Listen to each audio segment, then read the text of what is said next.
자, 우리가 세상에 살면서 신앙을 가지게 되지요. 이 세상에서 가지는 신앙이 굉장히 중요합니다. 앞으로 영원한 세상을, 영원한 삶을 결정짓기 때문에 그렇습니다. 근데 우리가 이제 세상에서 신앙을 갖게 되면서 이제 우리가 보는 눈이 있지 않습니까? 근데 여러 가지 형태의 사람들이 눈에 보입니다. 그는 이제 세상적으로 성공한 사람들도 있고, 우리 믿는 사람들 가운데서는, 그리고 하나님께 성공한 사람들도 있죠. 네. 그래서 얼핏 보면 이렇게 네 부류의 사람으로 나뉘어지는 것처럼 보입니다. 그렇죠? 하나님께도 성공하고 세상적으로도 성공한 사람, 하나님께 성공했지만 세상적으로는 실패한 사람, 그 다음에 세상적으로 실패도 하고 하나님께도 성공하지 못한 사람, 제일 비참한 사람이죠, 이 사람은. 그 다음에 세상으로 성공했지만 하나님께 실패한 사람. 이게 네 부류로 나누어지는 것 같긴 합니다. 그런데요, 예나 지금이나 요 때는 이제 구약의 시대로, 구약 때 이렇게 나뉘어졌으면 나뉘어졌을까? 결국은 구약이든 신약이든 두 부류로 나눠지게 됩니다. 두 부류. 우리가 죽으면 두 부류밖에 안 나눠집니다. 하나님께 성공했느냐, 하나님께 실패했느냐. 세상적인 성공 유무는 전혀 관계가 없습니다. 여기서 아무리 명예를 쌓았던, 부를 쌓았던, 돈이 많은 사람도, 명예가 많은 사람도, 학식이 높은 사람도 다 버리고 가야 됩니다. 그래서 두 부류가 나눠지게 되는데, 이 두 부류는요, 완전히 최상, 최하로 나눠져서 도저히 이제 만날 수 없게 됩니다. 주님도 분명히 말씀을 하셨어요. 이 사이에는 깊은 구렁이 있어서 이쪽에 있는 사람이 일로 건너갈 수 없고 이쪽에 있는 사람이 이쪽으로 올 수도 없다고 말씀을 하셨어요. 이제 만날 수가 없습니다. 아무리 내 손자가 이뻐도 만약에 나누어진다면 만날 수가 없습니다. 아무리 내 가족이 소중해도 만날 수가 없는 거예요. 자, 두 부류로 나눠지는데, 왕을 하던 사람이든 세상에서 왕을 하던 사람이든 몸종을 하던 사람이든 한데 묶여서 지옥에서 뒤섞여서 뒹구는 겁니다. 그래서 자, 하나님께 성공한 사람들은 천국에서 같이 사는 거죠. 같이. 그 사람이 거지 같은 삶을 살았던, 세상에서 왕으로 살았던, 다 같이 형제 자매로 사는 겁니다. 형제 자매. 두 부류밖에 없어요. 아주 극명하게 바뀝니다. 여러분, 이것 때문에 우리가 교회를 다니는 것이죠. 이게 없다면 교회를 다닐 필요가 없는 것입니다. 여러분, 소중한 사람이 계십니까? 같이 가고 싶으시면 데리고 오셔야 돼요. 그래서 우리가 신앙생활을 하더라도 여러 단계가 있는데, 이 여러 단계에서 우리가 방향을 잡아서 잘 안으로 들어와야 된다고 말씀을 드린 바 있습니다.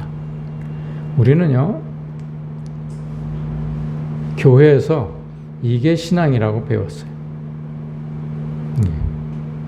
이게 신앙이라고 배웠는데, 백날 돌아봐야 안으로 들어오지 못합니다.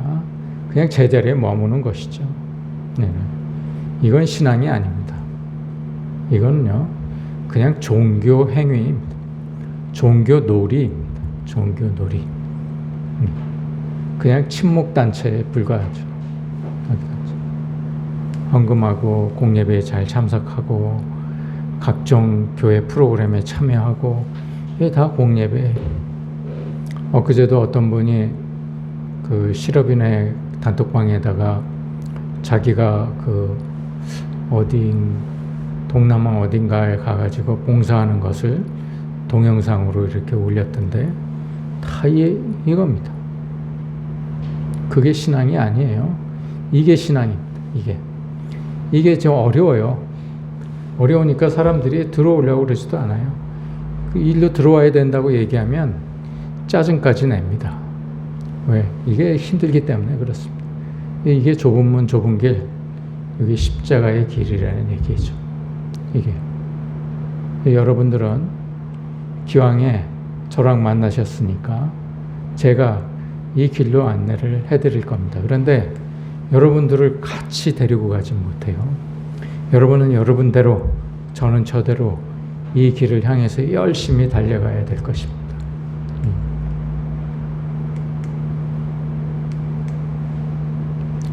자, 우리는 아담과 하와 이래로 그 아담이 지은 죄를 유전으로 받았다고 그랬습니다.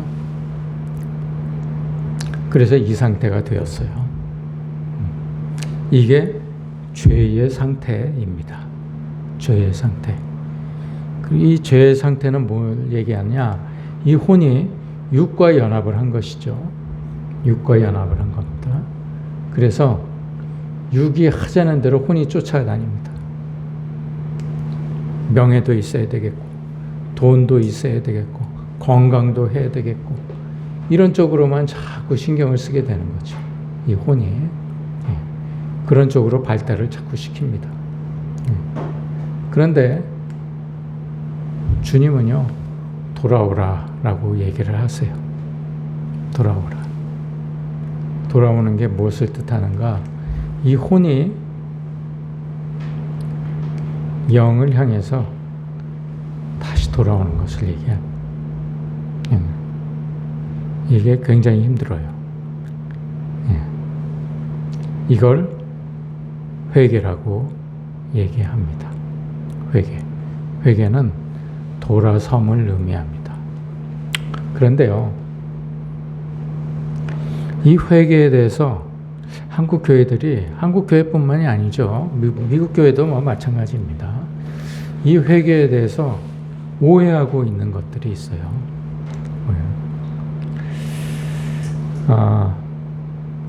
이 성경은 번역본이라고 그랬습니다. 지난주에도 말씀을 드렸죠. 번역에는 오역이 있어요.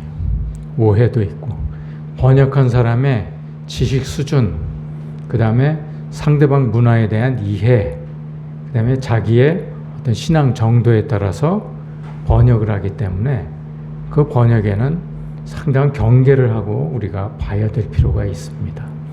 우리 책도 마찬가지입니다. 우리 성경책도 경계를 하고 봐야 돼요.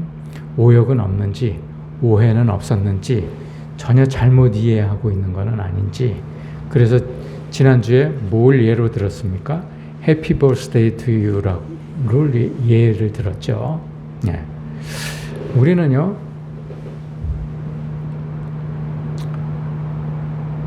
생일을 맞은 사람들에게 생일 축하해 라고 얘기를 합니다. 생일 축하해. 틀린 말 아닙니다. 맞는 말이에요. 생일 축하해 라는 말은 맞는 말입니다. 그런데 미국 사람에게 해피 버스데이는 맞는 말입니다. 그런데 congratulations는 틀린 말입니다. 생일을 맞은 사람한테 congratulation 하면 틀린 말이에요. 우리는 생일 축하해라는 말이 우리 몸에 익었기 때문에 생일을 맞은 사람한테 congratulations라고 아무 거리낌 없이 사용을 해요. 근데 congratulations는 그 사람이 어떤 행위로 인해서 뭔가를 얻었을 때, 바라던 바를 얻었을 때 congratulations라고 얘기를 하는 거라고 그랬습니다. 근데 우리는 아무리 얘기를 해도 생일 맞은 사람들한테 congratulations라고 얘기를 해요. 해피 버스데이라고 그러면 좋겠는데 그 말을 사람들이 하도 많이 쓰니까 자기는 조금 다른 말을 쓰고자 해서 congratulations라고 얘기를 합니다. 근데 그건 틀린 말이에요. 우리말로 축하해라는 말이 맞는다는 그 관념 때문에 축하해라는 의미를 담은 congratulations가 미국 사람한테도 맞다고 생각을 하는 거죠. 그래서 내 지식 수준으로 내가 생일 축하해를 번역을 할 때 congratulations라고 번역을 할 수가 있다는 말이에요. 잘못된 번역이죠. 이게 마찬가지입니다. 회개에 대한 번역도 마찬가지입니다. 우리말로 회개라고 번역을 했기 때문에 사람들이 많이 오해를 하는 거예요. 우리말로 회개는 뭐를 뜻합니까? 내가 지은 죄가 있는데 그 잘못을 뉘우치고 다시는 짓지 않겠다고 다짐을 하는 게 회개입니다. 우리말 회개. 그게 우리 뼛속까지 다 들어와 있어요. 이건 회개 그러면 우리나라 사람 누구에게든지 회개는 이런 걸로 받아들여집니다. 그래서 국어사전에도 죄나 잘못을 뉘우치면 마음을 고쳐먹음 이렇게 나와 있어요. 이게 우리가 가지고 있는 회개에 대한 관념이에요. 뿌리 깊은 관념이에요. 이건 바꿀 수가 없어요. 그래서 예를 들어서 회개의 눈물, 사형수가 크게 회개를 하고 장기를 기증했다. 이렇게 예를 들기도 하죠. 이걸 회개를 개회라고 얘기하기도 합니다. 똑같은 말인데 바꿔서 개회라고 얘기도 한다. 이렇게 나옵니다. 그런데요, 여러분 심각한 문제가 있어요. 국어사전에 보면 기독교와 천주교에서 이런 식으로 회개를 사용한다라고 쓰는데 삶 속에서 저지른 죄를 깨달아 반성하고 그로부터 벗어나 하느님의 뜻에 따르는 새로운 삶을 시작하는 것, 이것을 기독교와 천주교에서는 회개라고 한다. 이거는 순전히 이 관념에서 바라본 회개예요. 성경은 그렇지 않습니다. 이게 지금 잘못 해석한 거예요. 이건 틀린 겁니다. 삶 속에서 저지른 죄를 깨달아 반성하고, 이러니까 자꾸 회개는 아무나 하나요? 주님이 하게 해주셔야죠. 이런 말이 나오게 되는 거예요. 당연하죠. 왜? 죄를 한두 개 져야죠, 우리가. 내가 한 가지 문제를 가지고 회개를 하잖아요. 두세 개의 죄를 짓고 있는데 벌써. 언제 회개를 다 합니까? 죄를 깨달을 수가 없어요.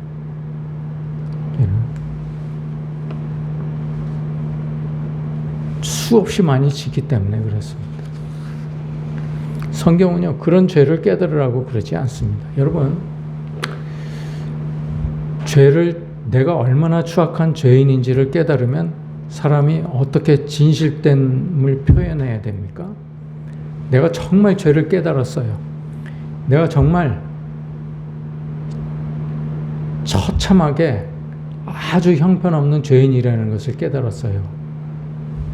그러면 어떻게 해야 그 진실을 표현할 수 있겠습니까? 목을 매야 돼요. 죄를 진실로 깨달으면 목을 매야 돼요. 그게 자기 진심에 대한 표현이죠. 그런데 여러분, 가룟 유다는 왜 목을 매단 게 잘못이라고 얘기를 합니까? 그 사람은요, 거듭나기 전에 목을 매달았거든요. 우리가 거듭나기 전에 죄를 깨달으면요, 목을 매달아야 됩니다, 다들. 정말 진심으로 자기가 죄를 뉘우치면 목을 맬 수밖에 없는 거예요. 죽음밖에 없어요. 자기 진실을 표현하기 위해서는 죽음밖에 없어요. 근데 거듭난 다음에 죄를 깨달아야 되는 거예요.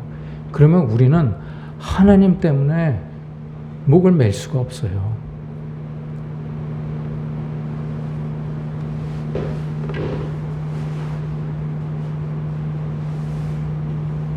그러면 성경에서 말하는 회개는 무엇인가?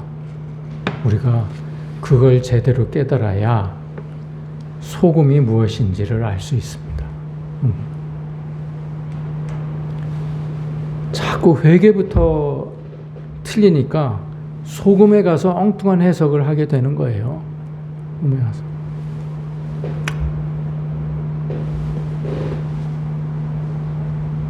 잘 보입니까? 이게 지금 이제 앞으로 나아갈 페이지가 많기 때문에 할 수 없이 제가 큰 글씨로 적질 못했습니다. 너무 페이지가 많아가지고요. 자, 우선 회개는 성경에서, 신약 성경에서 메타노에오라는 말을 썼습니다. 여러분 이거 잘 들으셔야 돼요. 그렇지 않으면 나중에 여러분들 신앙이 3000% 빠집니다. 이 기초가 잘 돼 있어야 돼요. 왜 이게 기초인가? 세례 요한과 예수님이 사역을 맨 처음 시작하시면서 뭐라고 외치셨다고요?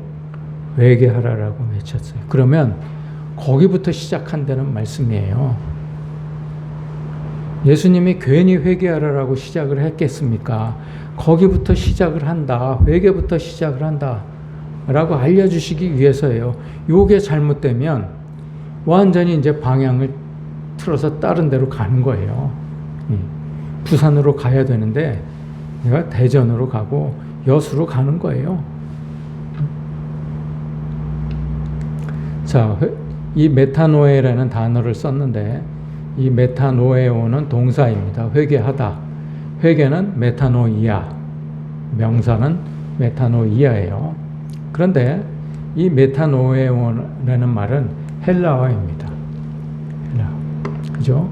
헬라어인데 옛날부터 헬라인들이 하나님을 알기 전부터 써오던 말이에요. 메타노에오는. 그러지 않겠습니까? 우리나라 말도 하나님을 알기 전이나 전에서부터 쓰던 말이 있죠. 그 말이 있어요. 고전 헬라 문헌의 용법. 이게 그 말입니다. 하나님을 알기 전부터 이 사람들이 무슨 뜻으로 메타노에오를 썼는지 알려주는 거예요. 동사 메타노에오는 메타라는 말이 나중에 라는 뜻이에요. 노에오라는 말하고 합성한 것이다. 근데 노에로는 말은 지각하다. 그래서 후에 지각하다. 뒤늦게 깨닫다. 그런 말이에요. 뒤늦게 깨닫다. 그래서 첫 번째 뜻으로는 단어 하나에는 여러 가지 뜻이 있다고 그랬습니다. 그죠? 첫 번째 뜻은 노에오는 후에 또는 나중에 알아차리다. 때때로 너무 늦게라는 의미를 포함한다. 두 번째는 그 다음에 메타노에오는 마음을 바꾸다, 다른 견해를 채택하다, 받아들이다, 이런 말입니다. 이런 말이죠. 이런 말로 썼다는 얘기예요. 만약에 이 말을 썼다면 그런 의미에서 이전 견해가 어리석었다든지 부적당했다든지 뭐 악했다든지 뭐 이런 뜻에서 후회하다, 양심의 가책을 느끼다, 한탄하다 이런 뜻으로 쓰였다는 거예요. 옛날 헬라 사람들은 이런 말로 메타노에오를 관념적으로 받아들였다 이 말입니다. 그런데 네 번째 말을 보면 헬라 사회는 나도 보기가 인간의 전 삶에 화나, 회심, 돌아옴에 대해서는 생각조차 하지 않았다. 왜? 헬라는 당시에 여러 잡신을 섬기고 있던 사회였습니다. 하나님에 대한 개념이 없었어요. 그래서 돌아옴 이런 거에 대해서는 전혀 생각지도 못하고 메타노에오를 썼다. 이 말씀입니다. 그거는 여러분들도 잘 아시는 바와 같습니다. 그렇죠? 자, 그런데 70인 역본에서 이 번역 용어로 돌아옴, 이 슈브라는 말이 번역이 되기 시작했는데 70인 역본은 여러분들 뭔지 잘 아시죠? 말라기와 신약 성경의 시작간의 사이는 몇 년간 공백이 있었다고 그랬습니까? 약 한 400년 정도의 공백이 있다고 그랬습니다. 이 공백기에 유대인들이 무엇을 했는가?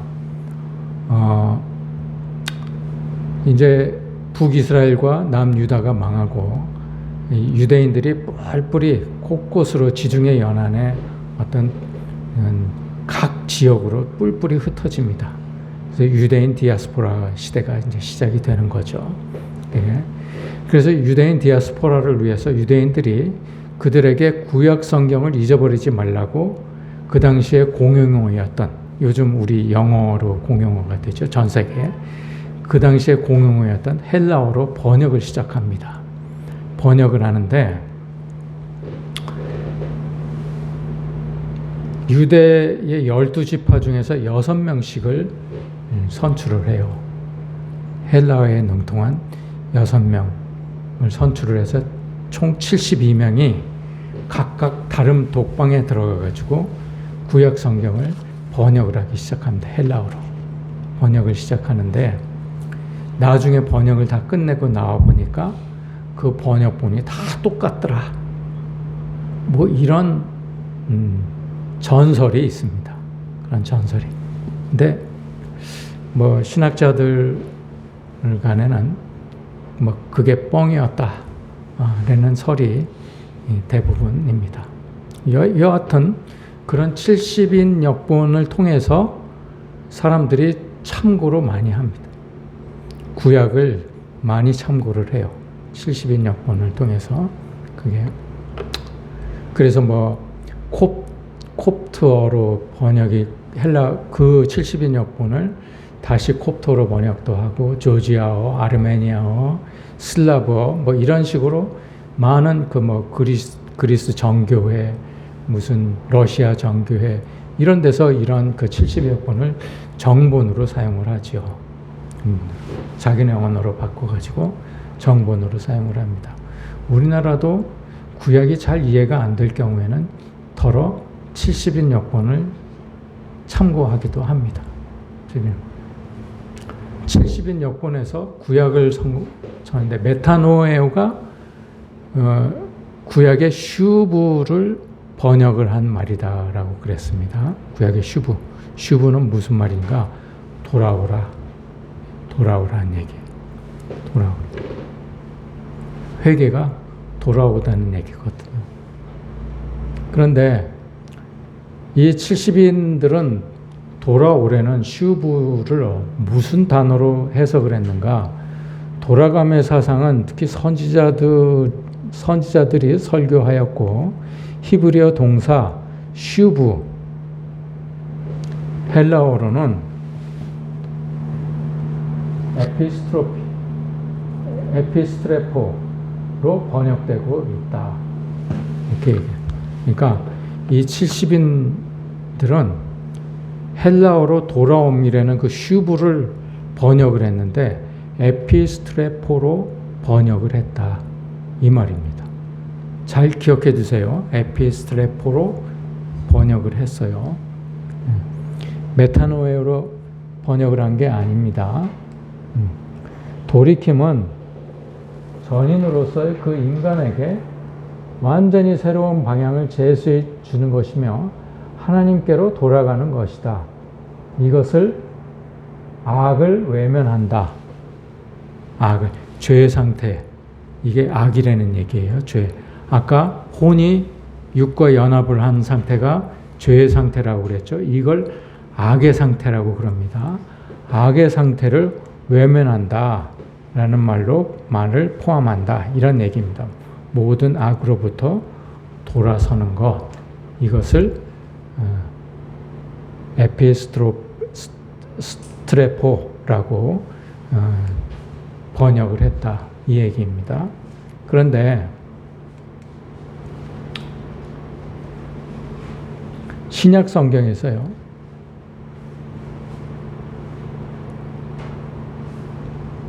신약 성경은 예수님의 제자들이 쓴 겁니다. 그렇죠? 예수님의 제자들이 예수님의 가르침, 예수님의 행전을 헬라어로 기록을 한 거예요. 헬라어로 기록을 했는데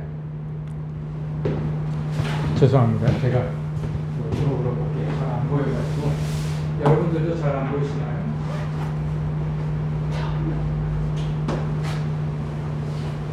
제가 색깔을 잘못 선택을 했네요.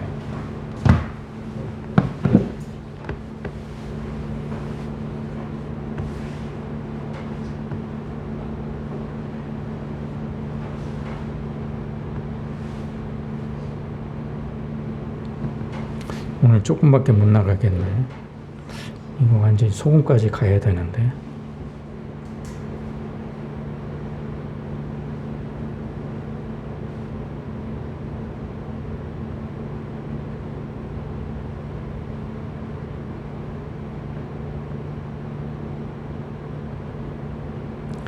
신약 성경에서는 어떻게 메타노에를 해석했는가? 이거를 이제 알려드리는 거예요. 예수님의 제자들이 어떻게 썼는가?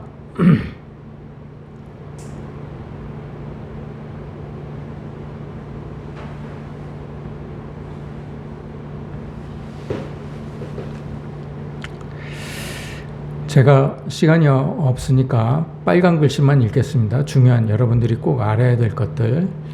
이건 뭐 신학적으로 접근을 하긴 해야 되는데 뭐 수박 겉핥기식으로 그냥 잠깐 넘어갈 테니까 여러분 그 대신 제가 해석을 해서 여러분들이 알아듣기 쉽게 이 학자들이 쓴 거라서 학자들은 이 쉬운 말도 어렵게 쓰는 사람들이 학자들이잖아요. 제가 그걸 다시 쉽게 설명을 해드리겠습니다. 신약 성경은 70여 번의 율법을 따르지 않고 용법을 따르지 않고 70인역본은 뭐라고 설명을 했다고 그랬죠? 슈브를 뭐라고 해석을 했다고 그랬죠? 에피스트레포 30초 전에 얘기를 한 건데 기억하시죠? 에피스트레포로 번역을 했는데 그걸 따르지 않고 돌아오다를 의미하는 슈브의 뜻을 표현하기 위해서 메타노에오를 사용하고 있다. 제자들은 이 슈브를 70인들은 예수님이 오기 전에 그 70인 유대인들은 에피스트레포로 해석을 했던 그 돌아옴을 슈브를 메타노에오로 해석을 했다. 이 말씀입니다. 이게 훨씬 가깝다고 생각을 한 것이죠. 제자들이. 단어 선택의 변화, 즉 에피스트레포 대신 메타노에오를 선택한 것은 신약 성경이 슈브의 구약적 용법 속에 내포되어 있는 아주 구체적이고 물리적인 개념을 강조하고 있는 것이 아니라 오히려 생각이나 사상, 의지의 개념을 강조하고 있다는 것을 시사하고 있다. 말이 좀 어렵습니다. 이 신약 성경을 기록한 제자들 입장에서 봤을 때 이 에피스트레포는 그냥 도덕적으로 종교적인 행위로 윤리적으로 내가 하나님께 돌아가야지, 당연히 돌아가야지, 이러한 피상적인 생각으로 쓴 단어가 에피스트레포라는 얘기예요. 제자들이 생각할 때 그 단어는 이게 부적합하다 이렇게 해서 나중에 제자들이 다 바꿨다는 얘기예요. 메타노에오로 바꿨다는 얘기예요. 이게. 근데 이 메타노에오가 여기에서도 쓰여요. 누가복음 17장 3절과 고린도후서 7장 9절 10절에서도 사용되는데 그게 어떤 내용이냐면 이 내용입니다. 너희 형제가 죄를 범하고 용서를 구하면 그 7번씩 반복을 해도 용서해라. 이 말씀이에요. 그리고 요 말씀은 뭐냐면 바울이 고린도 교회를 다녀와서 고린도 교회의 참상을 보고 와가지고 고린도 교회에 편지를 보냅니다. 편지를 보내는데 이게 아마 굉장히 준엄하게 꾸짖는 편지를 보낸 것 같아요. 근데 이 편지는 지금 현재 분실되고 없습니다. 그래서 그 내용이 어떤 것인지는 알 수가 없어요. 그냥 이걸 보고 이 기절을 보고 아주 굉장히 꾸짖었구나. 이렇게 추측을 하는 것이죠. 그래서 하나님 뜻대로 하는 근심. 바울은 세상적인 근심도 세상적인 근심이 있고 하나님 뜻대로 하는 근심이 있다. 그런데 하나님 뜻대로 하는 근심은 후회할 것이 없다. 후회할 것이 없는 구원을 위한 회개를 이루는 것이다. 이 얘기예요. 이때 회개도 메타노이아를 썼습니다. 네. 이게 일반적인 어떤 도덕적인 회개를 뜻하는 것이죠. 이게 종교적이고 물리적인 그런 회개를 뜻한다고 합니다. 근데 이게 사실 따지고 보면요. 이게 7번씩 용서하신다는 말씀은 하나님께서 우리가 숱하게 죄를 져도요. 구원받을 기회를 주시잖아요. 네, 그 말씀이에요. 이것도 따지고 보면 돌아옴. 이것도 돌아옴. 그래서 여러분들이 앞으로 신약 성경을 읽을 때요. 회개라는 말이 나오면 차라리 돌아옴으로 바꿔서 읽으십시오. 그게 훨씬 수월합니다. 회개는 자꾸 우리말 회개가 자꾸 생각이 나기 때문에 잘못 해석이 된다니까요. 예. 돌아옴을 이루는 것이요. 이렇게 해석을 해도 됩니다.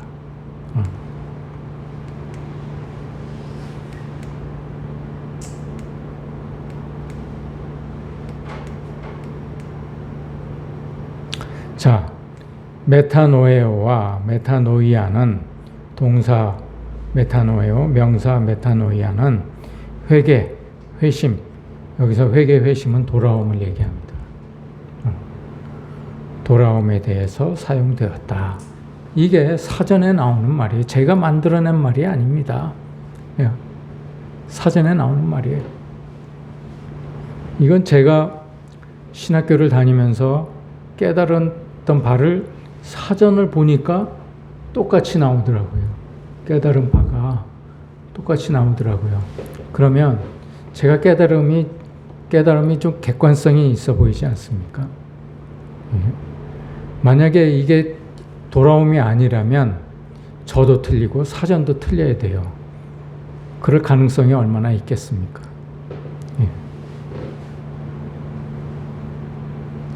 여러분 머리가 아프시죠? 저는요 단어 하나를 깨닫기 위해서 이렇게 수많은 레퍼런스를 제가 참고를 해야 됩니다. 저는 이것만 읽는 게 아니고요. 이 안에 들어가 있는 이 규절, 성경 규절들도 다 찾아보고 그게 왜 어떤 규절을 연유로 해서 나왔는지 앞뒤를 다 살펴봐야 되거든요. 이게 깨닫기 위해서는 다 그걸 보는 거예요. 너무 방대해요. 메타노에오 단어 하나를 깨닫는데도 어마어마한 시간이 소요되더라고요. 그렇게 해서 깨닫게 돼서 여러분들에게 말씀을 드리는 거예요. 근데 메타노에에 대한 제가 보는 성경이 이러한 설명도 해줘요. 사전에 그렇게 나옵니다. 사전에. 원어 대사전에 이렇게 나와요. 예. 세례 요한은 메타노에를 어떻게 해석을 했는가? 주님이 설교를 한 내용을 따져봤을 때 메타노에는 어떤 의미를 갖는가? 또 설명을 쭉 해줘요. 그 다음에 초기의 기독교, 사도행전 시절 때는 메타노에를 어떻게 접근을 했는가? 이거 다 설명을 해준다니까요. 이게. 바울은 또 메타노에를 어떻게 설명했고, 또 세례 요한, 사도 요한은 메타노에를 또 어떻게 설명을 했는가? 이 요한은요, 12제자 중에서 영적으로 영성이 제일 깊은 분이라고 이렇게 정평이 나 있는 분이에요. 예. 그래서 제가 요한의 글들을 요한복음은 못 외우고 요한이 나머지 쓴 책들은 다 외운 이유가 요한이 영성이 제일 깊었다고 그러니까 그 성경을 다 외우면은 내가 조금 영성이 있지 않아질까? 이렇게 생각을 했었던 거죠. 그렇게 해서 요한의 글들을 외운 것이죠. 요한은 메타노이아를 굉장히 부담스럽게 생각을 했대요. 돌아옴을. 네.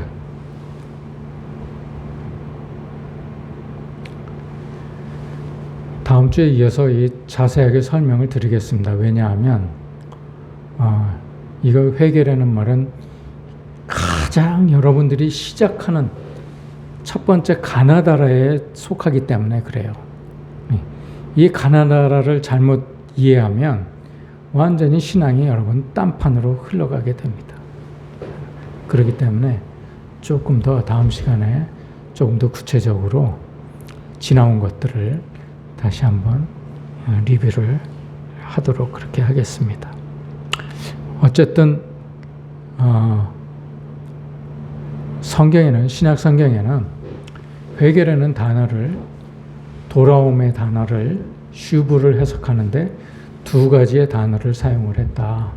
에피스트레포하고 메타노이아하고 두 단어를 사용을 했는데 이 두 단어의 의미가 좀 다르다. Congratulation하고 Happy Birthday하고는 다른 말이다.